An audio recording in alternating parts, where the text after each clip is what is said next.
में। Hello friends, मैं हूं पूनम और आप हैं सिल्वर लाइनिंग्स पर। और आज का हमारा टॉपिक है लोलार्ड मोमेंट। आज हम बात करेंगे कि लोलार्ड मोमेंट जो है वो विक्लिफ ने शुरू किया था। जॉन विक्लिफ जो थे वो ऑक्सफोर्ड यूनिवर्सिटी के एक प्रोफेसर थे, बहुत ही विद्वान व्यक्ति थे, बहुत ही लर्न थे।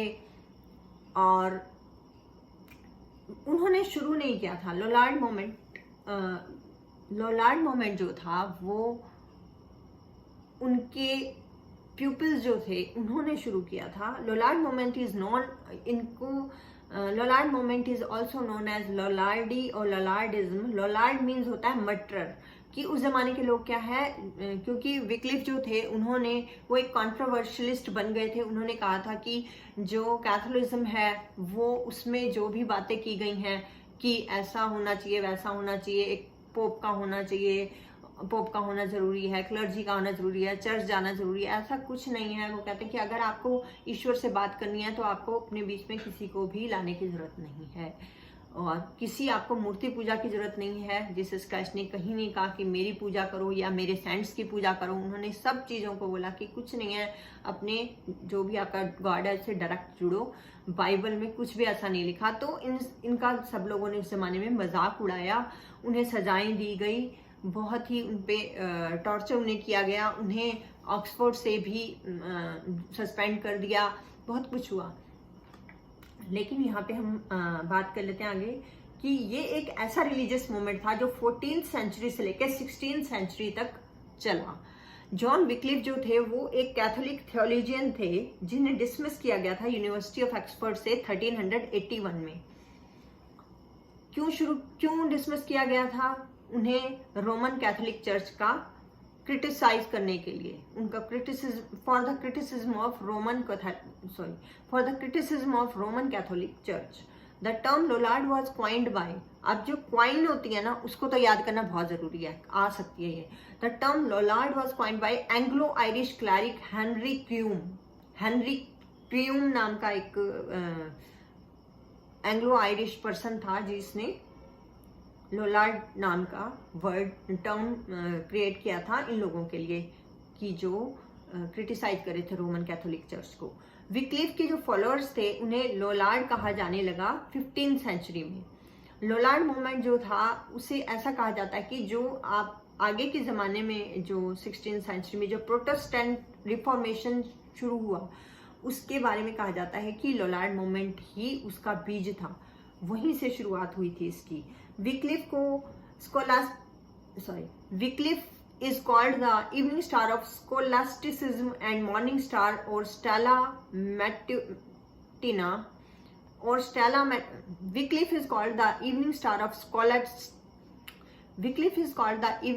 scholasticism and morning star of stella matutina of English Reformation।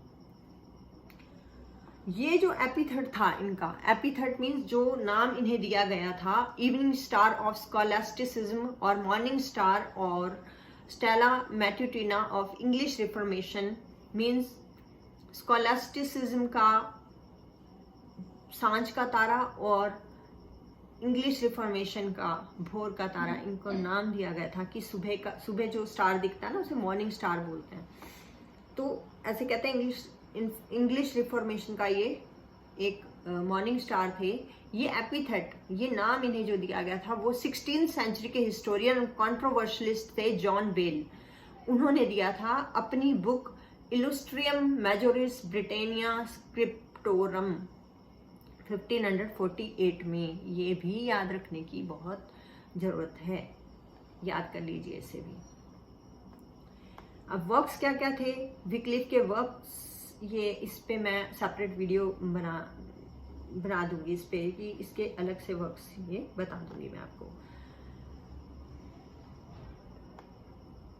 जो विक्लिफ थे उन्होंने जो रिफॉर्मेशन के प्रोटेस्टेंट रिफॉर्मेशन जो हुआ था उसके दो प्रिंसिपल्स में से एक को उन्होंने पहचान लिया था, और वो चीज ये थी कि अथॉरिटी जो क्रिश्चियन की लाइफ में जो बिलीफ के लिए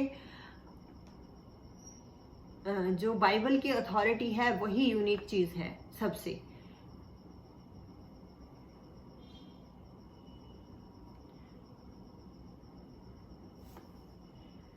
उस टाइम पे एक बहुत ही पोम भी बहुत फेमस हुई थी एक, वो थी द प्लाउमैन्स टेल। प्लाउमैन्स टेल एक 16th सेंचुरी लोलार्ड पोम है। एक पोएम पायर्स प्लाउमैन भी है, वो नहीं है ये, वो ये चीज नहीं है, वो 14th सेंचुरी की पोम है, वो नहीं है ये प्लाउमैन्स टेल है, ये 16th सेंचुरी की लोलार्ड पोम है। तो ये कई बार यूजीसी कंफ्यूजिंग क्वेश्चंस पूछ लेते हैं क्योंकि एक पायर्स प्लाउमैन भी है पोम। तो आज के वीडियो में बस इतना ही। नेक्स्ट वीडियो में फ्रेंड्स हम स्टार्ट करेंगे चौसर का जो समय है, वो means period of Chaucer, means middle English period of Chaucer.